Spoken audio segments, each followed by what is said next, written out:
Hello guys, welcome back to this channel. In today's video, I'm going to show you how you can track your missing cat and dog in Heartopia game.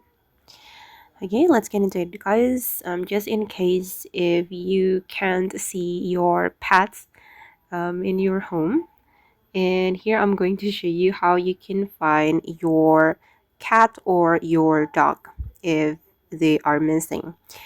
First thing first, you need to go to the watch menu and then you can select pet. And here you can choose the pet that you want to track. For example, I'm going to track my dog. So we can click on doggy tracking.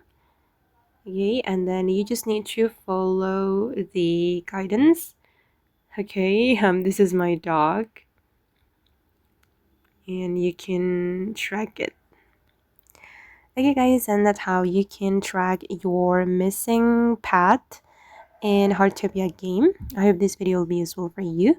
Thank you so much for watching and bye.